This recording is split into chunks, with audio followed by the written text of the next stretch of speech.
the quiet halls of a hospital, life is supposed to begin. The neonatal unit at the Countess of Chester Hospital was a place where the smallest patients fought their hardest battles.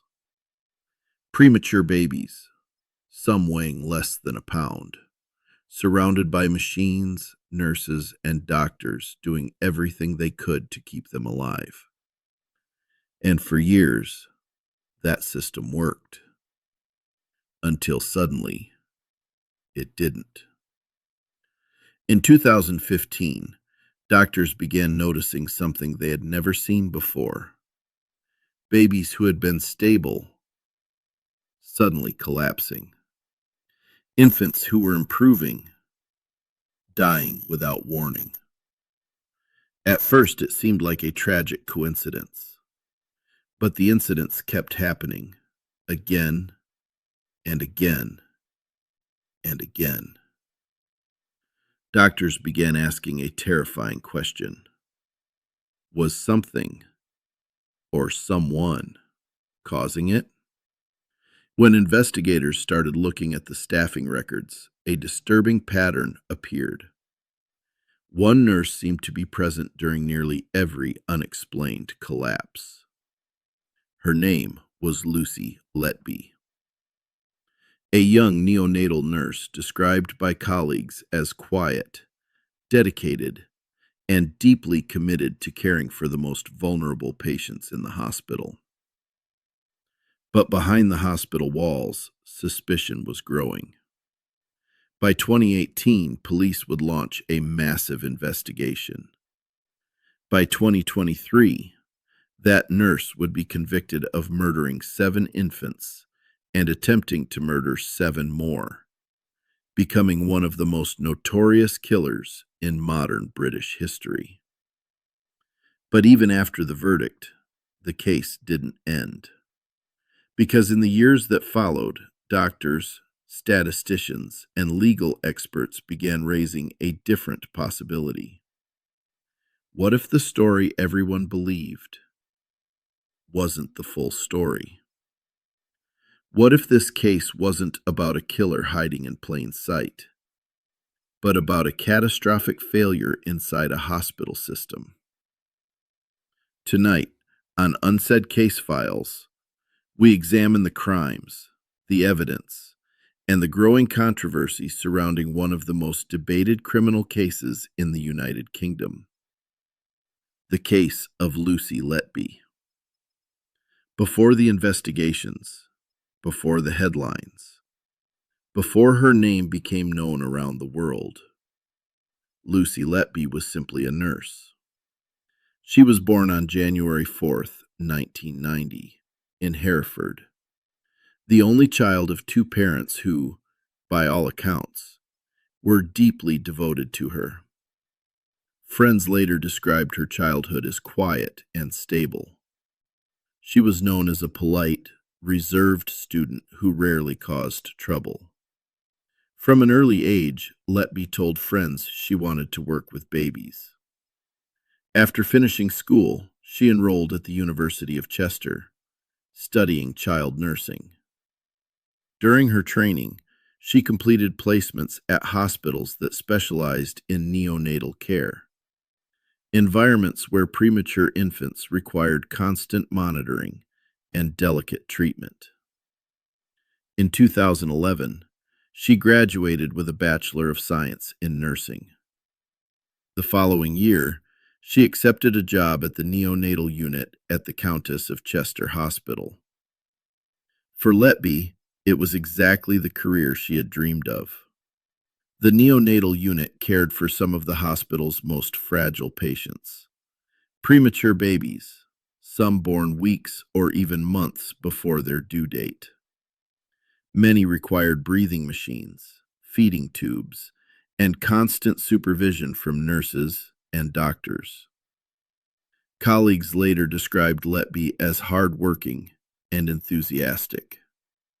In hospital newsletters and staff profiles, she spoke openly about her passion for neonatal nursing and her desire to support families during the most difficult moments of their lives. She even participated in fundraising efforts to build a new neonatal unit for the hospital. To most people around her, Lucy Letby appeared exactly what you would expect a neonatal nurse to be: calm, dedicated, and compassionate. But by 2015, something inside the neonatal unit at Countess of Chester Hospital began to change. Babies who had been recovering suddenly collapsed. Infants who had been stable stopped breathing without warning. At first, doctors believed these tragedies were simply part of the harsh reality of neonatal medicine. But the incidents kept happening, and soon, a pattern would emerge that no one working in the unit could ignore. A pattern that would quietly begin to point toward one person: Lucy Letby. In neonatal medicine, tragedy is never far away. The patients inside the neonatal unit at Countess of Chester Hospital were often extremely premature, fragile, and vulnerable to sudden complications. Doctors and nurses were trained for that reality. But in the summer of 2015, something unusual began happening. Within just a few weeks, several babies experienced sudden and catastrophic collapses. Some stopped breathing without warning. Others developed strange symptoms that doctors struggled to explain. And in several cases, the infants died. For a hospital that normally recorded only 2 or 3 neonatal deaths a year, the sudden cluster immediately raised concern. At first, staff believed it was a tragic coincidence. Premature babies can deteriorate quickly, and neonatal medicine is unpredictable. Doctors reviewed the cases, looking for common medical explanations: infections, complications during birth, undetected health problems. But the pattern continued: more collapses, more emergencies, and more grieving families. Consultant neonatologist Stephen Breary, one of the senior doctors overseeing the unit, began taking a closer look at the incidents. He started reviewing medical notes, shift patterns, and timelines of the collapses, and slowly, an uncomfortable question began to form. Was this really just coincidence? When staff schedules were compared with the timing of the incidents, one detail stood out. One nurse appeared to be present during many of the emergencies. Not every one of them, but enough to make doctors uneasy. That nurse was Lucy Letby. At first, even the doctors who noticed the pattern hesitated to speak openly about it. After all, accusing a colleague of harming patients was almost unthinkable. Instead, the hospital began quietly reviewing the deaths internally. But as more babies collapsed in the months that followed, the concern inside the neonatal unit continued to grow. Because whatever was happening inside Countess of Chester Hospital, it didn't appear to be stopping. By late 2015, the atmosphere inside the neonatal unit at Countess of Chester Hospital had changed. Doctors and nurses were no longer dealing with isolated tragedies. They were seeing something they couldn't easily explain. Babies who appeared to be stable, sometimes even improving, were suddenly crashing without warning. Alarms would sound, staff would rush to the incubators, and desperate attempts would begin to save the child. In several cases, the babies died despite aggressive medical intervention. Consultant neonatologists, including Stephen Breary and Ravi Jayaram, began carefully reviewing each incident. They studied patient records, medical charts, staffing schedules, and the more they looked, the more uneasy they became. The collapses seemed unusual. Some babies develop strange symptoms: sudden skin discoloration, unexplained bleeding, or rapid deterioration that doctors struggled to diagnose. In some cases, infants who had been breathing normally suddenly went into cardiac arrest. For experienced neonatal specialists, it didn't match the patterns they normally saw in premature babies. Then there was another troubling detail. When doctors mapped out the timeline of the incidents, they noticed something difficult to ignore. Many of the unexplained collapses happened while one particular nurse was on duty. Again and again, the name appeared in the records: Lucy Letby. At first, the consultants were cautious. Hospitals are busy environments, and nurses often work many shifts. It was entirely possible that the overlap was simply coincidence. But the pattern was unsettling enough that some doctors quietly raised concerns with hospital management. They asked whether Letby should be temporarily removed from the neonatal unit while the incidents were investigated. The response from hospital leadership was cautious. At the time, there was no direct evidence that anyone had deliberately harmed the infants, and accusing a nurse of something so serious required more than suspicion. So for months, the unit continued operating as normal. But inside the hospital, some doctors were becoming increasingly convinced that something was terribly wrong, and they feared that if nothing changed, more babies could die. By early 2016, concern inside the neonatal unit at Countess of Chester Hospital had reached a breaking point. Consultant doctors, including Stephen Breary and Ravi Jayaram, had now reviewed multiple cases of sudden collapses and deaths, and the pattern still appeared to point in one troubling direction. Once again, Lucy Letby had been on duty during many of the incidents. The doctors began raising their concerns more directly with hospital management. They requested meetings. They presented timelines. They showed administrators the growing list of unexplained events. But hospital leaders were hesitant to act. From their perspective, there was still no clear medical proof that the babies had been deliberately harmed, and accusing a nurse without solid evidence could have serious consequences, both legally and professionally. Instead of removing Letby from the unit immediately, the hospital ordered internal reviews of the cases. One of those reviews was conducted with the help of the Royal College of Pediatrics and Child Health. Their report identified several problems inside the neonatal unit: staffing shortages, gaps in senior medical coverage, communication issues between doctors and management. But the report did not find clear evidence that a member of staff had intentionally harmed patients. Meanwhile, inside the hospital, tensions were rising. Some doctors felt their warnings were not being taken seriously. Others worried that raising accusations against a colleague could destroy a career if they were wrong. As the debate continued behind closed doors, the incidents on the neonatal unit did not stop.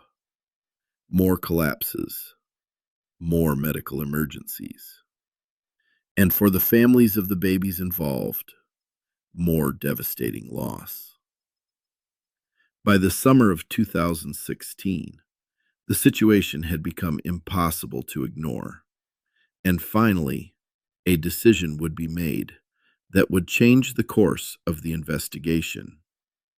Lucy Letby would be removed from the neonatal unit. In June of 2016, after months of growing concern, doctors at the Countess of Chester Hospital pushed hospital management to take action. Consultant neonatologist Stephen Breary formally asked that Lucy Letby be removed from the neonatal unit while the unexplained collapses were investigated. This time, the hospital agreed. Letby was taken off the ward and reassigned to a non-clinical position within the hospital. Instead of caring for patients, she was moved to administrative duties in the patient safety and risk department. Officially, the hospital described the move as temporary. An internal review of the incidents would continue while Letby worked elsewhere.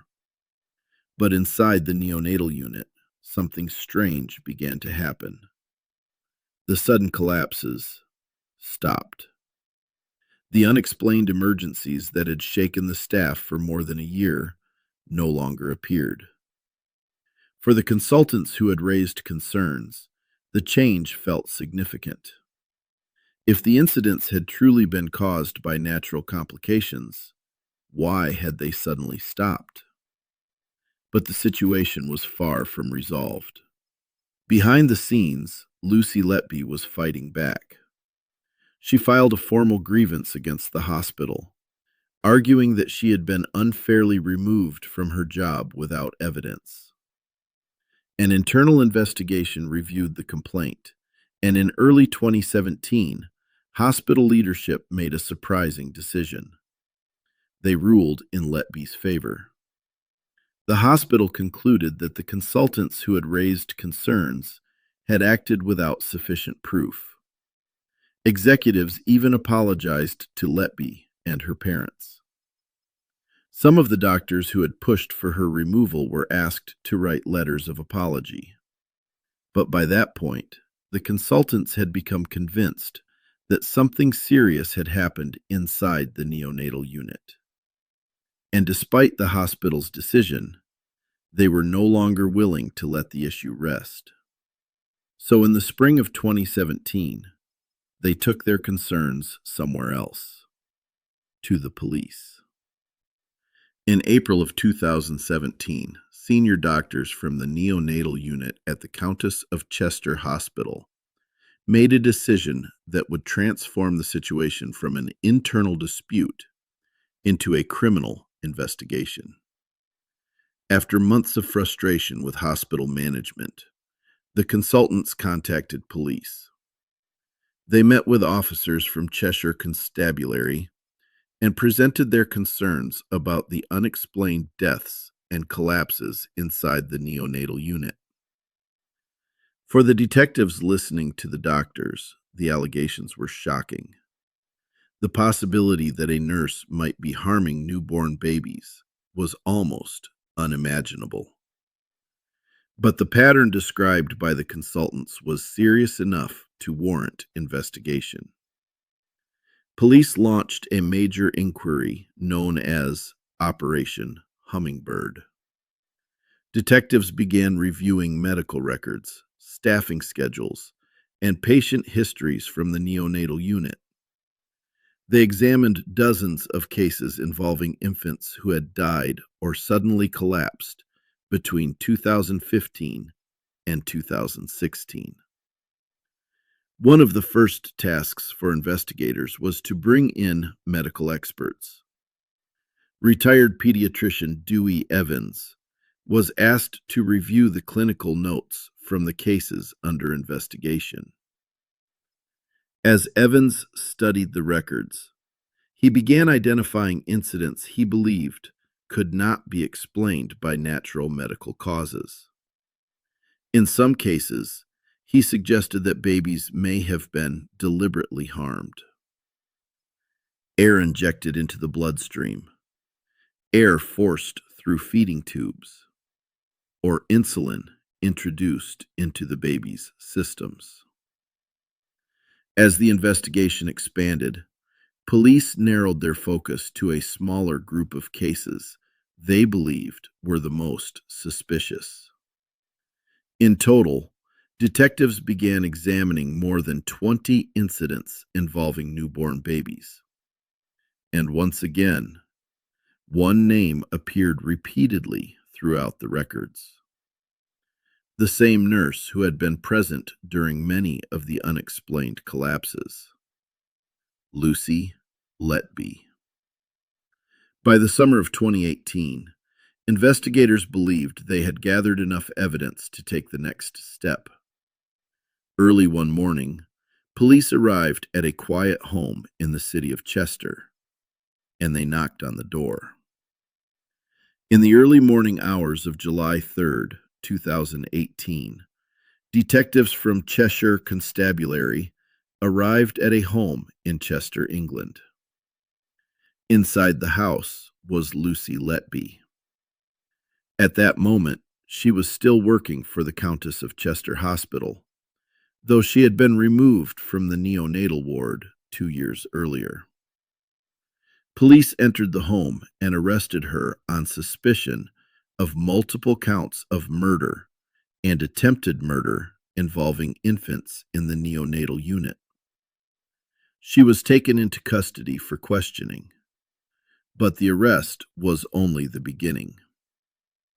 Detectives began conducting detailed searches of Letby's home, looking for anything that might help explain the deaths they had been investigating. During those searches, police discovered several items that would later become central to the prosecution's case.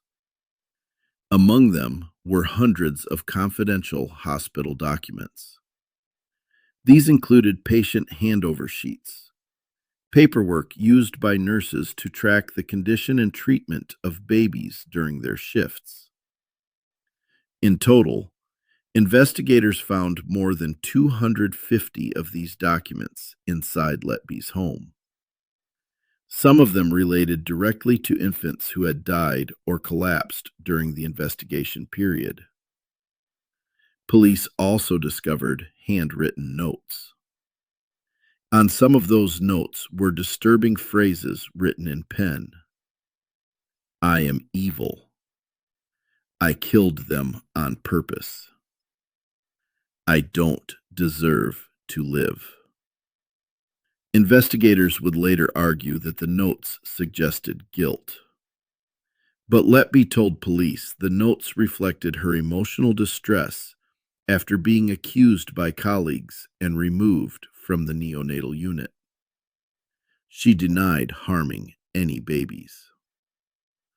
During interviews with detectives, she insisted the collapses had been caused by medical complications, not deliberate acts. After several days of questioning, Letby was released on bail while the investigation continued. But behind the scenes, Operation Hummingbird was far from over. Detectives were now examining years of hospital records, and the deeper they looked into the cases, the more serious the allegations against Lucy Letby would become. More than 4 years after her first arrest, the case against Lucy Letby finally reached the courtroom.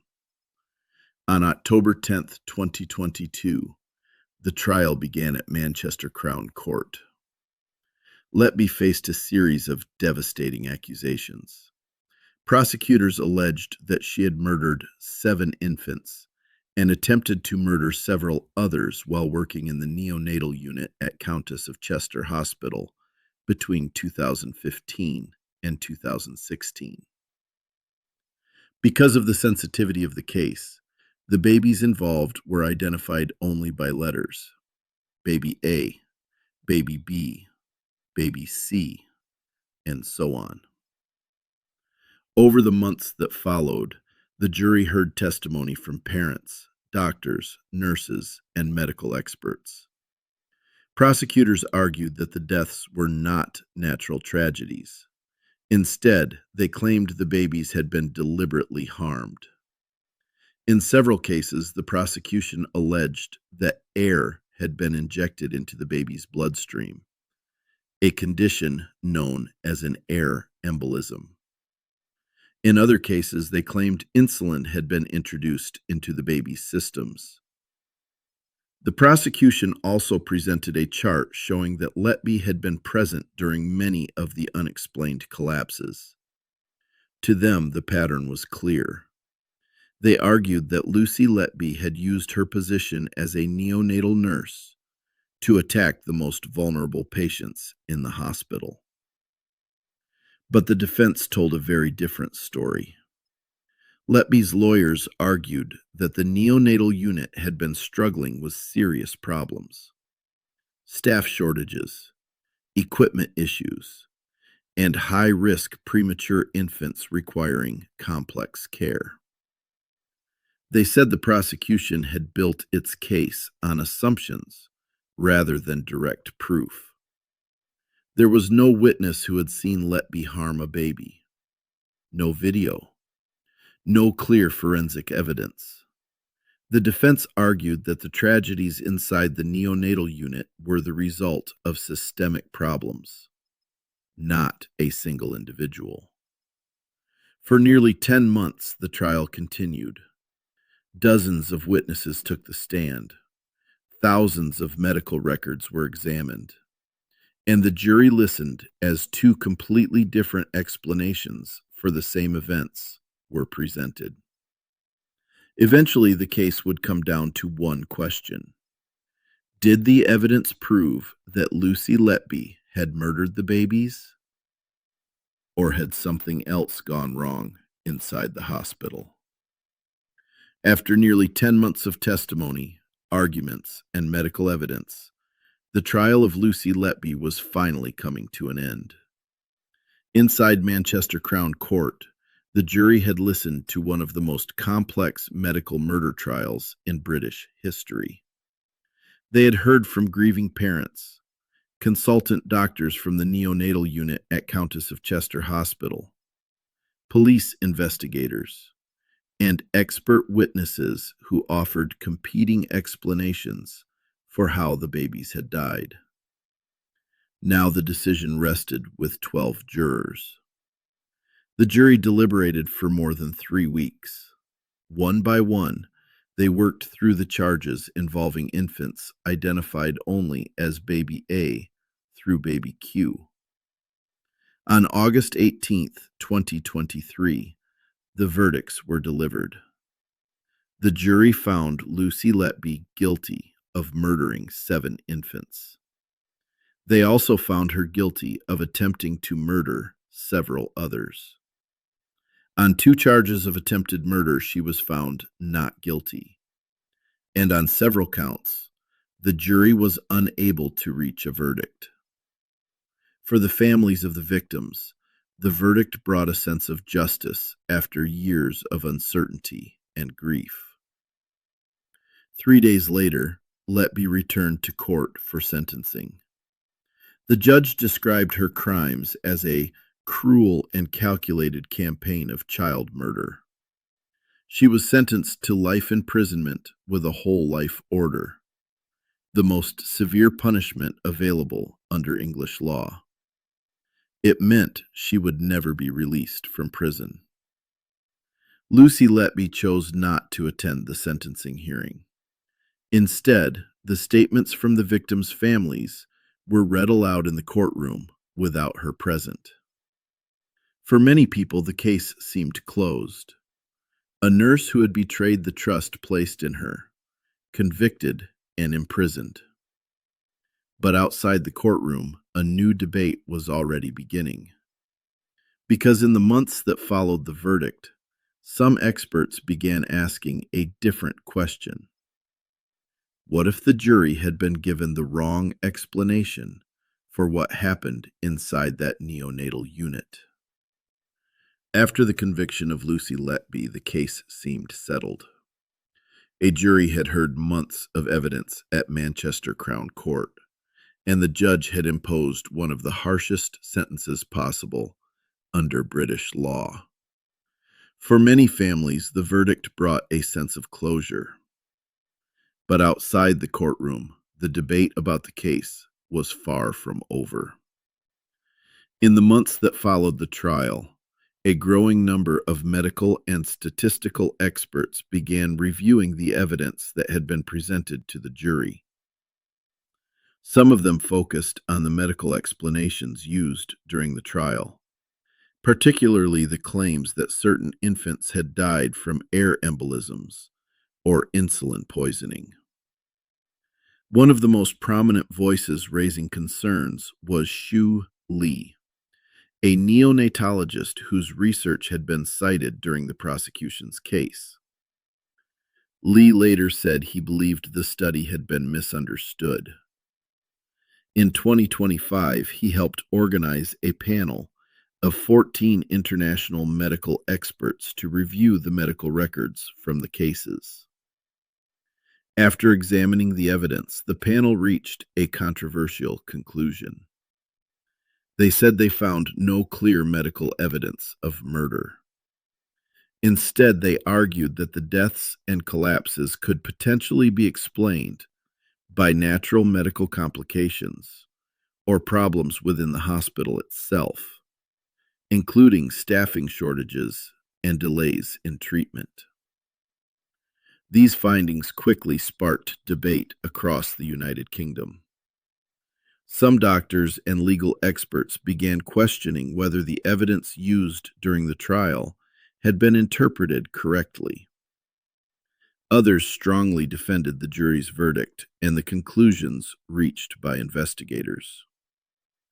Today, the case remains under review by the Criminal Cases Review Commission, which has the authority to refer potential miscarriages of justice back to the courts. For now, Lucy Letby remains in prison, convicted of some of the most shocking crimes in modern British history. But the questions surrounding the case have not disappeared, because sometimes, even after a verdict is delivered, the full story is still being uncovered. Cases like this remind us that the truth is not always simple. Inside the neonatal unit at Countess of Chester Hospital, families experienced unimaginable loss. A jury later convicted Lucy Letby of murdering 7 infants and attempting to murder others, crimes that shocked the United Kingdom and the world. But as we've explored tonight, the story surrounding the case continues to evolve. Medical experts, legal analysts, and investigators are still debating the evidence and what really happened inside that hospital. Whether the verdict ultimately stands forever, or whether new evidence changes how history views this case, the impact on the families involved will never disappear. And that's why stories like this matter, because behind every headline is a deeper story, one that deserves to be examined carefully, honestly, and without assumptions. Thank you for listening to Unsaid Case Files. If you found this episode interesting, make sure you follow the podcast so you never miss a case. You can find Unsaid Case Files on Spotify, Apple Podcasts, YouTube, and everywhere podcasts are available. And if you want to help the show grow, the best thing you can do is share the episode, leave a review, and tell someone else about the podcast. Your support helps us continue telling the stories that others overlook, the stories that still have questions, the stories that remain unsaid. Until next time, I'm Johnny Black, and this is Unsaid Case Files.